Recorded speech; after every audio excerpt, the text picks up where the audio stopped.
समक्ष है जेवी प्रॉफिट ग्रुप के श्री अनिल वाधवानी जी और शाहजहां रामानी जी। सर, हम आपसे जानना चाहेंगे अनिल सर कि अपना जो लॉकडाउन का जो इफेक्ट गिरा है ना, आफ्टर कोरोना इफेक्ट, तो उसमें पूरी आर्थिक व्यवस्था पूरी तरह से मंदी में आ गई और खासतौर पे इससे बिल्डर जो सेक्टर है वो भी अछूता नहीं रहा। तो किस तरह के आपको मतलब परेशानी झेलना पड़ा, उस बारे में बताइए।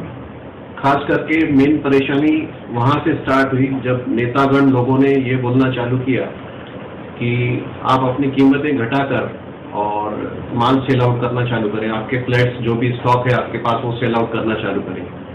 तो ऐसे में हम लोगों ने जो जनवरी फरवरी में दिसंबर में जो सौदे किए हुए थे, सारे वो लोग भी हमारे पास आके बैठ गए और वो लोग बोले कि आप कीमत कम करो, नहीं तो हम सौदा कैंसिल कर रहे हैं।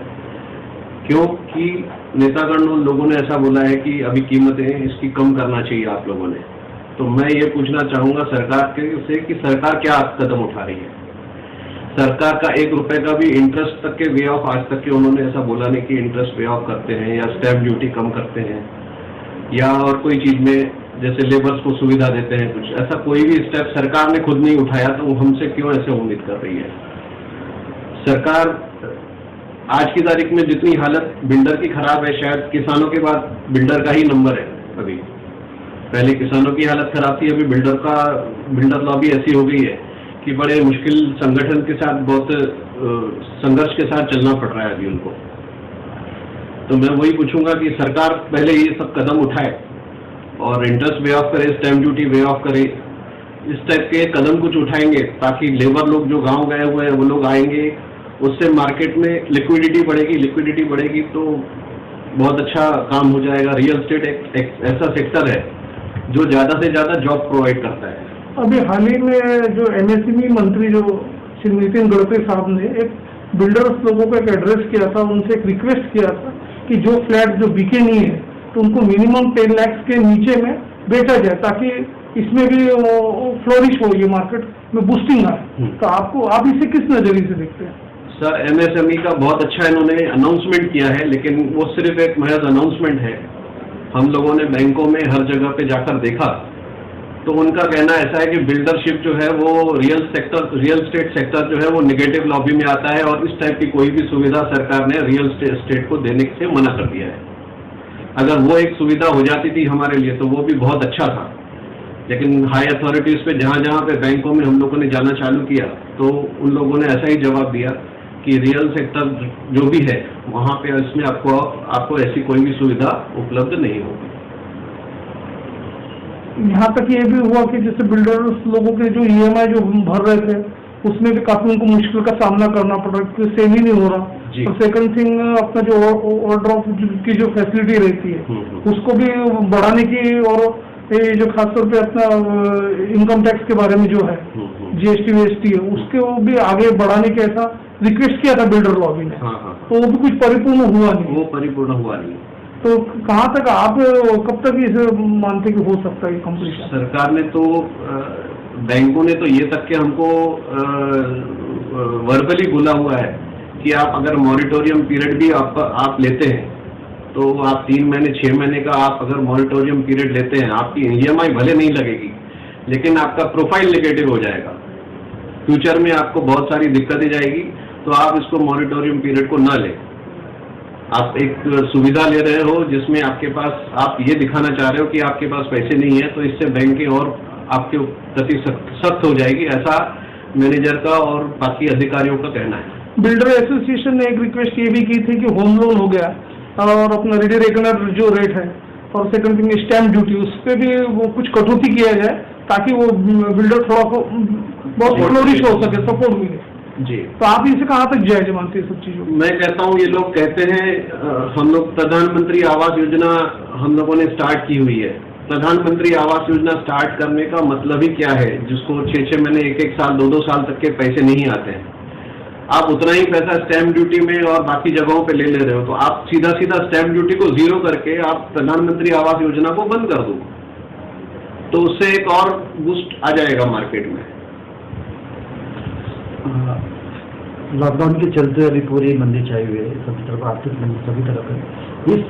इस पीरियड में आप आपके जेरी की तरफ से सेल आउट करने के लिए क्या ऑफर देने के लिए और क्या आपके रणनीति रहेगी? हम लोगों ने खास पैकेज चालू किया हुआ है जिसमें हम इलेक्ट्रॉनिक्स के 10 आइटम्स हम लोग फ्री दे रहे हैं, जिसमें टीवी है, रेफ्रिजरेटर है, गीजर है, फैन है, कूलर है। इस टाइप के हम लोग 10 प्रोडक्ट जो है वो अपनी तरफ से खुद फ्री दे रहे हैं और पूरे इंटीरियर के साथ हम लोग फ्लैट करके दे रहे हैं। पहले हम लोग सादा फ्लैट देते थे, हम लोग अभी इंटीरियर करके दे रहे हैं उसमें। उसके अलावा CCTV camera, door camera, fire safety cylinder, wifi, ये सारी चीजें दे रहे हैं ताकि हमको कीमतें कम नहीं करना पड़े और फैसिलिटी इन लोगों को सबको ज्यादा मिले। सर रेरा के अंतर्गत आप लोगों ने अपनी स्कीम को रजिस्ट्रेशन किया हुआ है जी। तो आप छोटे बिल्डर्स जो लोग हैं उनको आपको क्रेडाई का किस तरह का सपोर्ट मिल रहा है? क्रेडाई का सपोर्ट मिलता रहता है, कुछ न कुछ इश्यूज जो भी होते हैं वो रिजॉल्व होते हैं। कोई भी प्रॉब्लम होती है तो हम क्रेडाई यूनियन को संपर्क करते हैं, वो सरकार के साथ संपर्क करके कुछ न कुछ वे आउट सॉल्यूशंस निकलते रहते हैं। छोटी मोटी चीज़ों को, जैसे स्टैम्प ड्यूटी कम करने के बीच में बोला था उन्होंने, अधिकारियों को ऊपर में जाके बोला तो उसका कुछ 1% का डिफरेंस आया अभी, बट वो उतना ज़्यादा इफेक्ट नहीं आया।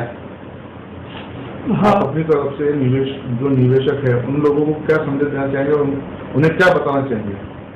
निवेशकों को यही बोलना चाहूँगा कि मुंबई पुणे तो अभी मार्केट बहुत खराब है, लेकिन नागपुर मार्केट एक बहुत अच्छा बूस्ट कर सकता है और कर भी रहा है, क्योंकि एक स्मार्ट सिटी बनने जा रहा है और सारा मेट्रो ये वो सब स्टार्ट हो गया है। तो यहाँ पे बहुत ज़्यादा कीमतें भी नहीं है, तो कीमतें बहुत ज़्यादा उछाल आने की पूरी उम्मीद है।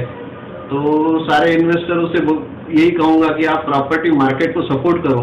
प्रॉपर्टी मार्केट को सपोर्ट करना, इसका मतलब ये होता है कि सारे लेबर्स जो रहते हैं, क्योंकि मैक्सिमम लेबर प्रोवाइडर जो रहता है वो प्रॉपर्टी मार्केट रियल स्टेट रहता है, तो इनडायरेक्टली आप जैसे जैसे इन्वेस्टमेंट करोगे वैसे वैसे जॉब क्रिएशन बढ़ेगी। इससे आर्किटेक्ट से लेके लेबर से लेके हर आदमी इसमें जुड़ता है। इंटीरियर डिजाइनर, सप्लायर, छोटे मोटे जो व्यापारी हैं, सारे सेक्टर इसके साथ जुड़े हुए रहते हैं, तो सभी लोगों को काम मिलेगा। इसीलिए मैं उनसे दरख्वास्त करूंगा। मैं साहब रामानी जी से जानना चाहूँगा कि सर ये जो महाराष्ट्र गवर्नमेंट ने मिशन बिगिन अगेन करके अनलॉक फर्स्ट शुरू किया हुआ है, इसमें अभी थोड़ा सा व्यापार खुल गया है एक तरह से, तो आपको क्या लगता है कि रियल सेक्टर में और भी ग्रोथ होने की चांस है? देखो, रियल एस्टेट का ऐसा है कि जैसा लॉकडाउन से पहले जो भी गवर्नमेंट की फैसिलिटीज थी बिल्डर के लिए, जीएसटी था, वो सब हटाने के बाद भी लॉकडाउन के पहले जीएसटी हटाया है उन्होंने। जो हमको पहले सेटअप मिलता था वो आज सेटअप नहीं मिल रहा है, उल्टा मटेरियल के रेट बढ़ गए। लॉकडाउन के चक्कर में हर चीज के रेट बढ़े हुए आज की तारीख में। न्यू स्कीम भी कहीं फ्लोरिश नहीं हो रही, क्योंकि ये स्टील हो गया, सीमेंट हो गया, ये सीमेंट लॉबी भी कार्टेल बना के रेट में 35% का इजाफा कर रही है। हर चीज में महंगाई है इनकी, क्योंकि आज उनके यहाँ भी सेल नहीं रहने के कारण वो लोग भी क्या कर रहे हैं, कम क्वांटिटी में माल बिक रहा है तो वो लोग भी अपने खर्चे निकालने के चक्कर में रेट बढ़ा के बेच रहे हैं ये लोग। आप बिल्डर्स लोग भी काफी स्कीम्स के जरिए लोगों को अट्रैक्टिव ऑफर्स दे रहे हैं, लेकिन लोगों का ट्रेंड ये है कि सबसे पहले एसेंशियल जो चीजें उनका रुझान बढ़ते जा रहा है। ऐसे लोग जिनके पास ऑलरेडी पैसा है लेकिन इन्वेस्ट करने से वो डर रहा है, तो ऐसे लोगों को आप किस तरह से अट्रैक्शन देके उनको अपनी ओर कन्वर्ट करोगे? देखिए क्या होता है, रियल एस्टेट में तभी लोग आएंगे जब गवर्नमेंट की तरफ से सपोर्ट मिलता है। ये कोरोना महामारी के संघर्ष में काफी लोगों की जान गई है, काफी लोगों की क्षति हुई है, किसी के घर के बड़े बुजुर्ग चले गए हैं। ये एक बहुत समस्या की वाली बात है।